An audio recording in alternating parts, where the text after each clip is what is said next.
going to start the session on developing measurable individualized education program annual goals, or IEP goals. I am Susan Ussery, the Senior Director of Special Education Programs. On the call, I'm joined by Dr. Allison Gauld and Jamie Seek, who are my amazing colleagues. They're here to chime in case I forget anything critical or important to share with you. We are here to support. I do want to take a moment to thank you all. So many building leaders who are joining this session and taking time out of your day to join a special education summit. We're so excited to introduce these topics to you and excited about your passion to support students with disabilities. So thank you again for joining today. I think you've probably seen the disclosure aside that we do not allow generative AI tools to participate in our meetings. So I'm going to skip through that one. And the agenda is quite simple. We're just going to go through what the requirements are for a measurable annual goal for students with disabilities and offer you just some flexibility really in how teams are developing goals for students. I want to preface this session a little bit by letting you all know that goals for IEPs require practice. And what we have found is that we had tried to offer a goal template years ago, which was intended to be a way to support you all in developing goals that are meaningful and measurable for students. That we've realized after years of that being available that it really, I think, led to instances where there was not a lot of flexibility and individualization of IEP goals. So we are saying today, if that tool, and if you all are familiar, it is contains components A through G, and it's a very structured template that is available. We're not saying you can no longer use that. We're just saying we have found that we really want to hone in on what are the necessary pieces that make a goal measurable and useful for the team to really determine if a student is advancing and making progress in their education. So we're hoping that this will enlighten folks to say, wow, we can really do things a little bit differently and we're not stuck to this template that we have seen before. All right, so let's start with first, what does IDEA require of a measurable annual goal? So it states that the IEP must include a statement of measurable annual goals, and they must enable the child to be involved and make progress in the general education curriculum and meet each of the child's other individual educational needs that are a result of that student's disability. For students who are on an alternate assessment, they are also required to have short-term objectives. And the description of the goal must be measurable, and you have to indicate how you're going to make progress towards meeting that goal. The last component is just a reminder that a student with a disability must receive progress reports concurrent with students in general education's progress reports being released. So I want to set the stage. While we're really focusing on MAGs today, you can't talk about MAGs without first starting with the present levels of academic and functional performance, or the PLAFs. And this is so critical to the development of the measurable annual goals, as well as the progress monitoring process. So you first have to start with multiple sources of data. One thing we can't emphasize enough is we don't want to rely on a single score, a single test, a standardized measure. It's really bringing in all of the data that the entire team has to contribute to the student's performance so that you can make informed decisions about where you really need to design instruction and provide support for that student. And it needs to be focused on those areas that are really causing an adverse impact in their access to their education. And from that, that's really going to guide the discussion for the team on what's necessary for a MAG, what areas and skills are lacking that the student should be performing, so that we can provide the appropriate supports and also design goals that are achievable in a year. We want to have high expectations for our students with disabilities, but you want to be thoughtful about what is possible for them to achieve in a year.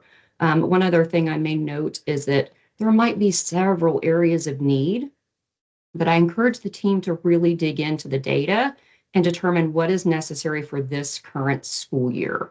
And based on those MAGs across each area of exceptionality, the team will then, or the educators will be doing their progress monitoring. So you'll be collecting data and doing ongoing monitoring, using that data to inform your instruction going forward. So we'll dig into these a little bit more. So first, I just want to share some tips, especially if there are building leaders who you are in IEP meetings and you are the LEA representative. Just some things to be thoughtful about is that the goals should really just address the deficits that are impacting access and progress. I know sometimes we have those discussions about uh, deficits that require specialized instruction versus deficits that can be addressed in tier one. So really having those discussions based on the data to make sure that you're really honing in on those skills that are impacting access and progress. And a goal should not be a grade level expectation that a non-disabled peer is also working towards. We sometimes see this when we're reviewing IEPs, and if it's something that everyone else in the class is getting, that is not specially designed instruction and therefore shouldn't be an IEP goal. That IEP goal is based on a deficit that is impeding access and advancement in the curriculum. And goals should be objectively measurable. We have a goal progress monitoring tool built into Pulse. While that is not a requirement, it really is a useful tool to at least begin playing around with because it will plot your data for you. So if a measurable annual goal is written well, you should be able to see it graphed to see trend lines and if they're making progress, so that can, again, inform your instruction. It should allow you to answer questions. Did the student achieve the goal or not? That's a really definitive yes or no. If your goal is written with measurable, if your goal is measurable, you'll be able to determine the answer to that question easily. And then lastly, the goal should not be repeated each year. This is another area of concern that we see when we're reviewing IEPs, that if a student didn't make progress, that goal is just placed on the next IEP and sometimes the next IEP. And what really needs to be considered is the team needs to come back and say, okay, we've been working on this, we haven't made progress, we really need to dig into why. And it may require some programmatic changes. It may require changes in the frequency of the services, the duration of the services, where that intervention is taking place. So it should be an opportunity for problem solving so that you can figure out what are the actionable steps to take to make sure that we can make progress or the student can make progress towards this goal. So it's really an opportunity for changing those interventions or considering different needs. All right, so I want to emphasize that a goal must be measurable and it must address the student's educational needs that are being impacted because of their disability. And again, back to the MAG template that a lot of folks had relied on, please use it if that is useful to you. But what we really want to focus on is bringing back some kind of common sense to the MAG to make sure that we're really addressing the student's needs and we're not hung up on each of these 7 components and being stuck with how you actually write and formulate something versus addressing the student's underlying needs. So to do this, we've really honed in on these components. So the target behavior, what is it that the student needs to be doing that they're not currently doing? So that could be the skill. And then the condition, in what circumstance do they need to be performing this? And it could be very specific to that skill. And then lastly, the criterion for accuracy and measurement. How will you know if they've been successful? How will you know at the end of the IEP if they've met that goal or not? And how will you measure it along the way? And each of these components will inform how frequently you will be progress monitoring this goal. And each of these should be individualized. And again, that's the piece I really want to emphasize. I think that was the unfortunate thing of having a template is it became over relied on for a compliance piece rather than really thinking through what's necessary for the student to advance. So let's dig into these just a little bit more. So the target behavior is simply that. What is that skill that is lacking? And again, going back to your present level, that's what's going to inform this.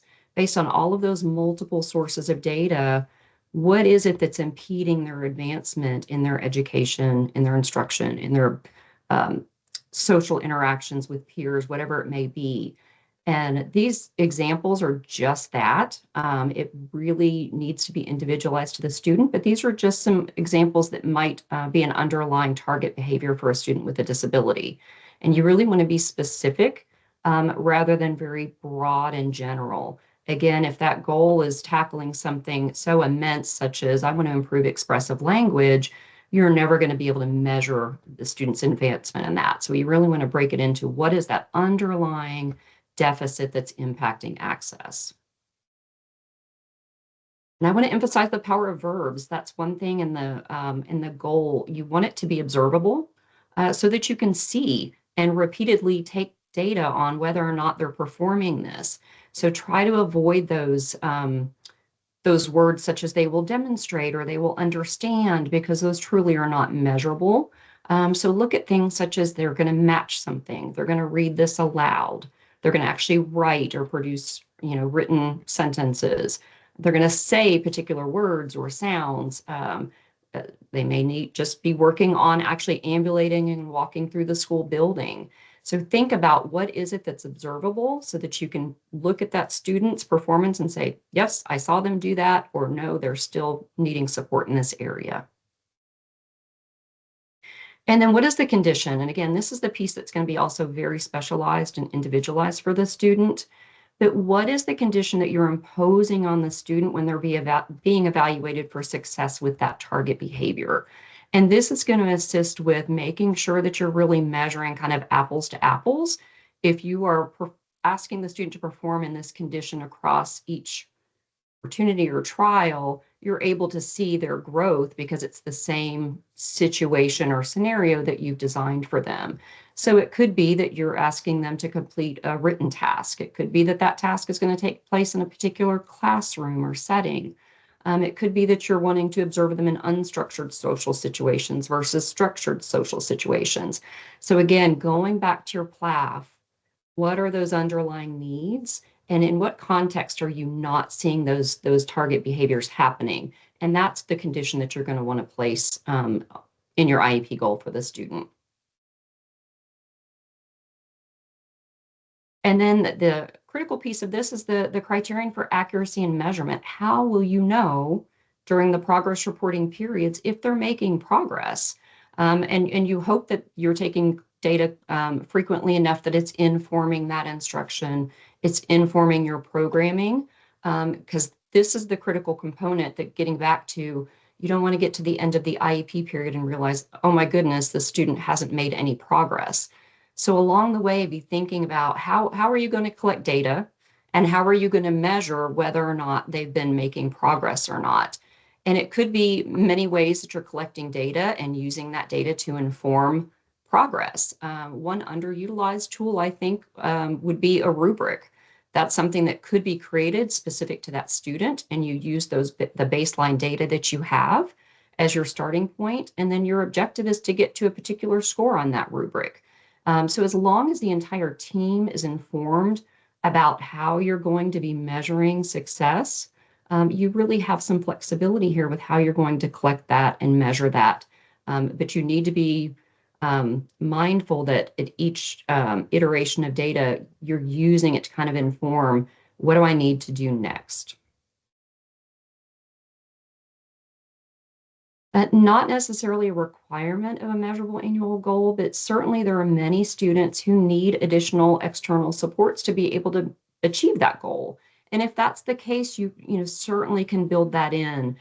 For folks who are familiar with that MAG template, to me, this is kind of that given piece in some cases. So what do they need to be able to perform that skill? It could be that they need that graphic organizer if it's a written language goal, or a sequence strip to be able to follow the directions of the classroom. They may need their own emotional regulation scale if they're working on a particular behavior skill. So there's all kinds of visuals and external supports that can really support that student in achieving their goals. So just thinking through what might be necessary to offer to that child.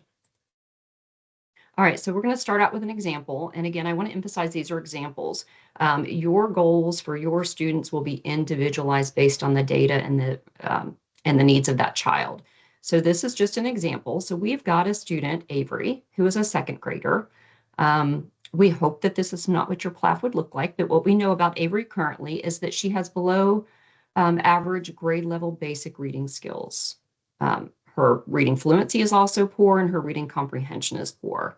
She's often observed to be off task in class, and she's distracted and struggling because she's struggling to access that text. So my question would be, do you need more information to be able to write a measurable goal for Avery based on the underlying deficit or the information that you know? And I would say emphatically, yes, you do. This is not enough to generate a measurable annual goal for her. We're really lacking those individual skills that are interfering with her ability to read. So what do we think is her underlying skill deficit? Certainly it's in the area of reading, but based on what we know, it's likely basic reading skills, not necessarily the fluency. It's not the behavior and the distractibility. It's the basic reading skills that are contributing to these other factors that she's struggling with. So I'm going to say we don't have enough information. Um, and likely that deficit is not fluency. So we wouldn't want to necessarily measure fluency because we haven't addressed the basic reading skills. And we're certainly not going to measure and write a goal for her off-task behavior because that's just a manifestation of what's happening because she's likely lacking those basic reading skills. So this is, again, emphasis on why those PLAFs are so critical so that you can develop and inform your MAG. So what did her PLAF tell us? That first one really didn't tell us much of anything. So what we probably need to dig into is what's the specific information based on all of the data that's been collected on her phonemic awareness, her phonics abilities, beyond those scores and those simple descriptors. What are the sounds that she's consistent with? What can she decode? What are her error patterns? All of that is going to inform that target skill or that target behavior that you're going to use to develop your MAG. And then what condition are you most noticing this in? Of course, reading occurs across every class that Avery is participating in, but do you want to think about a particular condition with which you're going to be measuring that goal so that it's consistent and your data is easy to track trends? And then lastly, what is that criterion for success that you're going to establish for her? What do you want her to do based on where you know she is currently?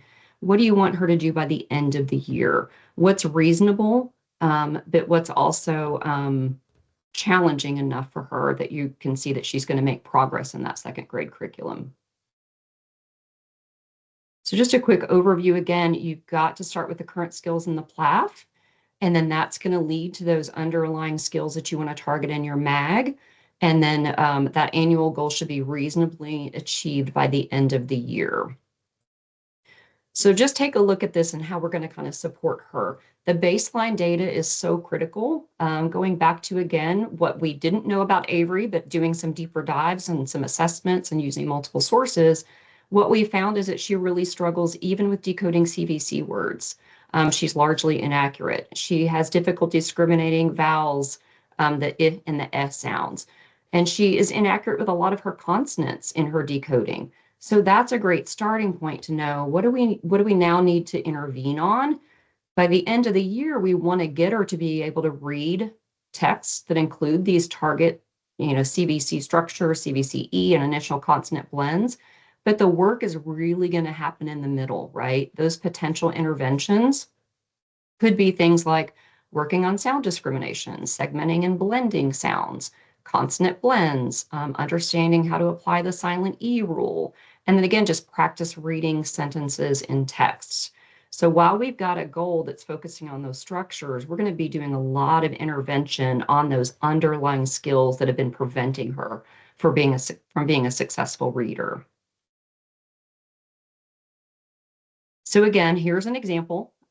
Does not have to be how anyone writes their own goals for a student with a reading deficit. But we said when Avery is going to be reading instructional level text aloud to her teacher, she's going to be able to decode words that include at least 30 of these structures that we know that she's struggling with, the CVC, the CVCE, and words with initial consonant blends with 90% accuracy. Again, this is by the end of the year. One note I want to make, you want your goals to be parent friendly. They are likely not going to know what CVC, CVC is. Just for brevity of this information on the slide, we did kind of shorten that, but please explain to your families so they know what's being targeted so that they can support Avery at home and that they also can understand what progress is being made and where there might be some issues if she's not advancing. So the skill we've determined is just reading simply these structured words, the CBC, CBCE, and words with initial consonants. And the condition is when she's reading instructional level text. That's where we're really going to be collecting that data and measuring her progress. And by the end of the year, we want her at 90% accuracy when she's reading those words aloud to her teacher. And we want the text that she's reading to include at least 30 of those target words. So we're really comparing, again, apples to apples along the way. Now, we don't expect Avery to probably even be at 50% when you start out, right? Because we know based on her baseline data, there's a lot of instruction that needs to happen, but we're hoping by the end of the year, we're going to get her to at least 90% accuracy on a text when she's reading it aloud.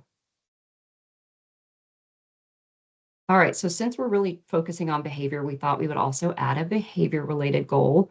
One thing I do want to highlight is that some students' behavior can be very disruptive and challenging, but we have to figure out, again, going back to what is the underlying need of the student. And that's what we really want to focus on, because we can't make a student exhibit a desired behavior just because we want it to be so. We certainly want them to be able to be in their least restrictive environment and participate. But just writing a goal saying they're going to stop doing this is not going to be successful, because we really haven't addressed that underlying need or that underlying skill that's preventing them from having the appropriate behaviors that you desire. So again, it's not that desired behavior is the end goal, not necessarily the skill itself. So you're going to have to figure out what is a replacement that I need to be teaching, what are strategies that I need to be offering the students so that they can do something differently than what's currently causing whatever the disruption is. So going back to those supports that we showed, does this student need some, visual supports? Something at their desk? Do they need timers? Do they need work rewards? So really thinking about what's that support that will help them reduce the behavior. And then think through what does success look like? And it may be small steps for some students. You may not be able to expect compliant behavior or the desired behavior in all settings, but what's that condition in which you're going to really focus and help that student have success so that they can generalize it to other settings? And how, when, and where are you going to be measuring progress for the student? Again, it may be a very specific setting that you're going to start with and then hope to generalize it across other areas. So here's Jordan. And this is often a common goal that we see in our IEPs. And one thing I want to point out is it may have some measurable components, but I would argue, or I should say, it has components that look like, they have criterion, but it really is difficult to measure this. One, inappropriate and disruptive behaviors. We need to really define what those are. Again, what is it that he's doing, but what is the replacement skill or strategy that we need to offer so that we are reducing those disruptive behaviors? And 80% of opportunities is really difficult to measure. We see this a lot, and somehow this has kind of become the gold standard, but I would really encourage you all to think about, how am I really going to measure that? Because opportunities imply it's something that you're offering. So it's really difficult to know how many times he's going to express these disruptive behaviors. So you really don't have an end point, right? So you can measure how many times he's actually performing the undesired behavior, but that's not going to advance you in his progress towards reducing the behavior. So again, we need to write goals that are based on the student's needs, not just what we want the adults to see, but we have to think about how we're going to measure that.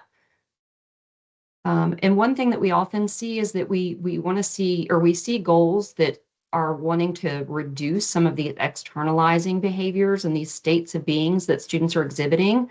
But again, you can't make a student be inattentive, but you can give them some strategies to increase their level of attention, right?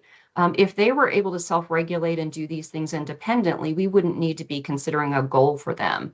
So really, I encourage everybody to focus on what is that replacement behavior, strategy, or skill that we need to teach them so that they are able to be in class and exhibit some more appropriate behaviors and self-manage and regulate. All right, so let's go back to him. Here was the goal that we initially had. But what we've decided is we're going to really focus on just Jordan during a writing task. This is where Jordan is really having explosive behaviors. He's really struggling to participate in class during these structured times. So we've said, okay, we know that this is where the behaviors are occurring, whatever the underlying deficit is or the reason that this is troubling him, we're going to provide some supports. So we're going to start with just visual supports to help him appropriately request help or request a break if he needs to take some time away from the assignment. Now, I will say the expectation is still that he perform the written task, right? But we're going to help him request the support he needs more appropriately. And the criterion that we're offering him is that the special education teacher is going to observe him at least 2 times in a 50-minute ELA period over 6 times in a grading period. So this is, again, very structured. This is really building in frequency, but I just want to show you that there's a lot of flexibility in how you develop a measurable annual goal. So for this student particularly, we are really focusing just on that particular class period. We know that this is where the behaviors occur. And we want to keep track of it at least 6 times per grading period. But again, this is going to be very individualized to your student.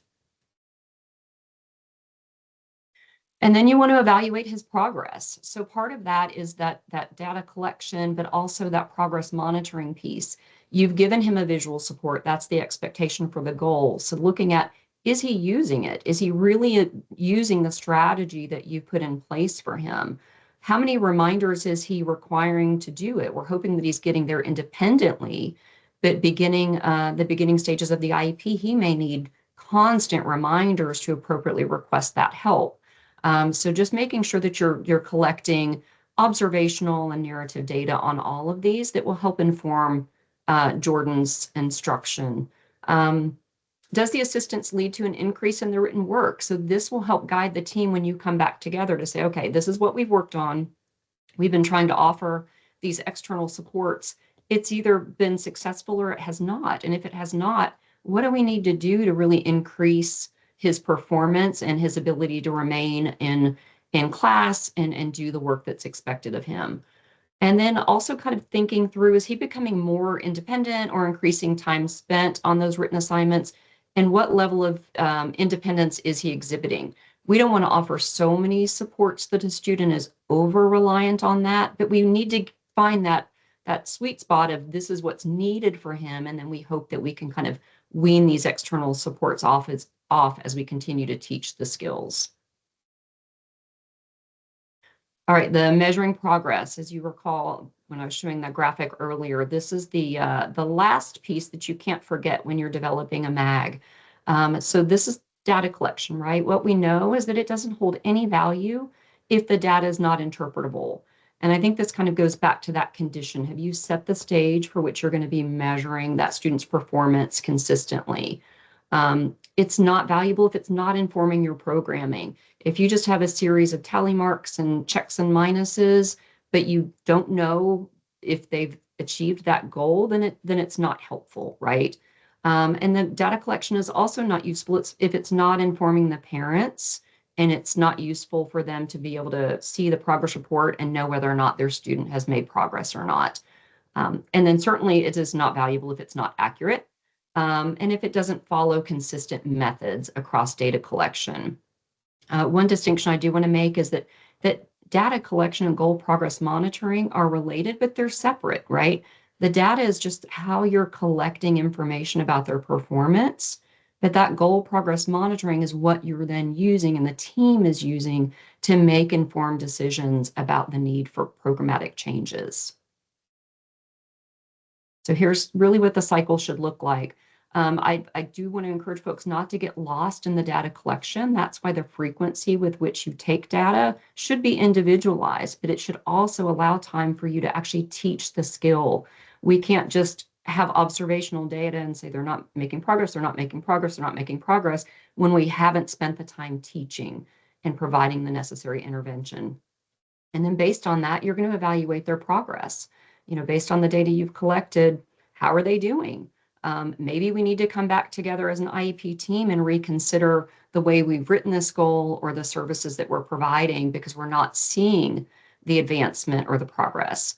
Or conversely, maybe they're doing amazing and Jordan is requesting help independently. He's able to complete written tasks with the support you've provided. Do we need to look at doing something more challenging for him?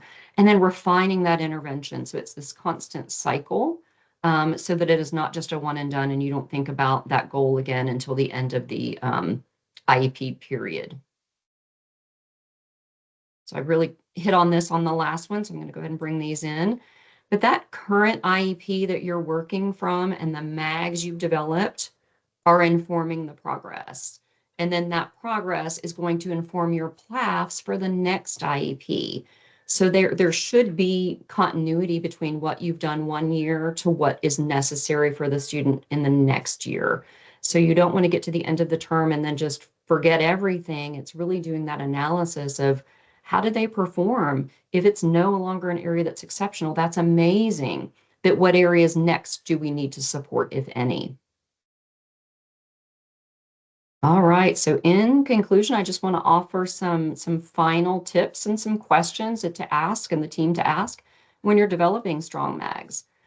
So simply put, what does that student need to be doing that they're not already doing that's impacting that educational progress? And what are those specific skills that are necessary to do that? So going back to Avery, we knew that she was really lacking some of those, phonemic and phonological awareness skills. So that's where we want to think about the intervention. So what is the MAG that we want to write to support those skills? And then this is very important, and we hear a lot from families that they go to IEP meetings and all they hear are their students' deficits.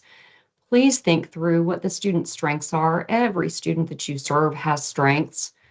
So what can you use to build upon that skill development that they may be lacking? And really hone in on that and be sure to share with parents the successes that the student does have. And then what needs to be taught that's beyond the standards? I mentioned this at the very beginning.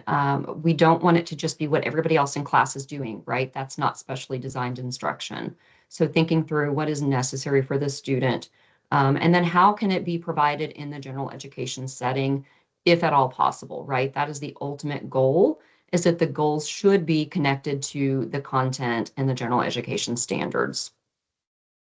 What strategies does that student lack that's preventing them from consistently performing the skill or expected behavior? It may be that they have it one day and they don't the next. So really thinking through, are there additional supports that can increase that consistency for the student?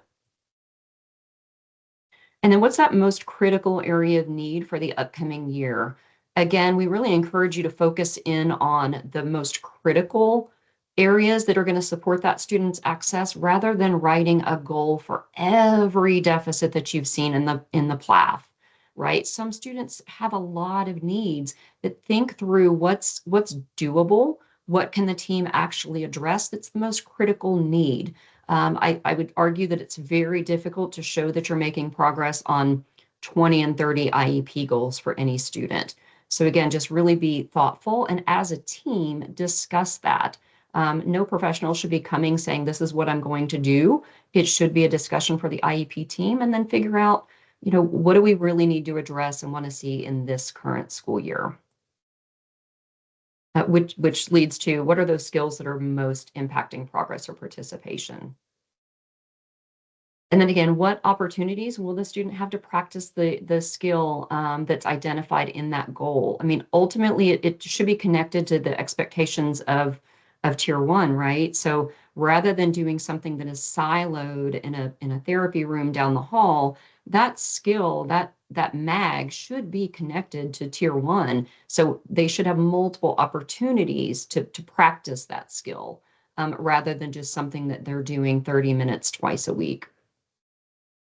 And will the goal contribute to meaningful participation and educational benefit? That is pretty simply stated. Just it needs to be something that is really going to allow them to participate and to grow. And again, is it directly connected to the general education environment? I think sometimes that tends to get lost, especially if we're over relying on a standardized assessment that is that is not intended to be connected to Tier 1 instruction. So that may be a fantastic starting point if you're using, say, a speech language assessment or Ames web data or anything else. But let's connect it back to how they're actually performing in the classroom, so that we know what we need to address and focus our time on. You've got such limited time sometimes with these students, so really make it count for them so that they can advance. And then, can this goal be understood and observed by non-specialists? Again, kind of going back to what I mentioned about parents, try to avoid using jargon, make sure that everybody on the team understands, and then can look at that goal and say, wow, I actually have seen them making progress on this. I know I'm not necessarily the only one responsible for measuring it, but I've seen them really have some growth in this area. And that ultimately is what the goal is, right? It should be shared by everybody on the IEP team, not siloed to a specific professional or individual. So everybody should be able to see the progress based on what you've written for the student in their IEP. And I'm just going to leave you with this quote from Dr. Mitchell Yell, who does a lot of work in IEP development and compliance. But the substantive standard of the IDEA focus on the content of the IEP and the likely or actual results. We really are interested in what are those actual results? What is that student performing? How are we supporting them in their access to make that IEP meaningful for the student? And here is my email and my colleague's email, Dr. Gauld and Jamie Seek. We are part of the special education programming team. I don't have Catherine Bledsoe on here, so I probably need to add her. She supports our post-secondary transition. But all of us are working to continue to support you all in this area. So certainly you're welcome to send questions our way if you need some support. We also are planning to continue these conversations.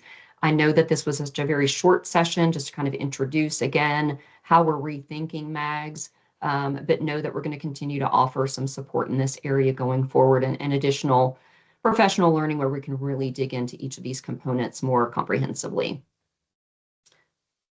And that is it for me. Hi, Susan. Yes, ma'am. Thank you. That was very, very good. Jamie has answered several of the questions, I think, in chat, but you may want to just glance and see Okay. if there's anything you want to add. I think there is an ask for some additional support on really understanding student deficits Absolutely. and appropriate goals. So those are things that we will continue to share out. Some professional learning opportunities there and working with some of our partners as well. Perfect. Okay. I can't see the chat at this moment, so I'm going to stop sharing my screen. Okay. And I'm going to... Yeah, Richard asked, where is this presentation is or where it will be available? All of the presentations, this day is being recorded. And so we will send that information out as well as any attachments. You also have the participants' materials. This presentation, I think, It is needs there. to be. No, it's there? approved. Great. So it's posted. Great. So we can drop participants' materials link back in chat. So everything is going to be in that linked folder, but we will also follow up with an email with a recording as well. And with that, I'm actually going to stop the recording.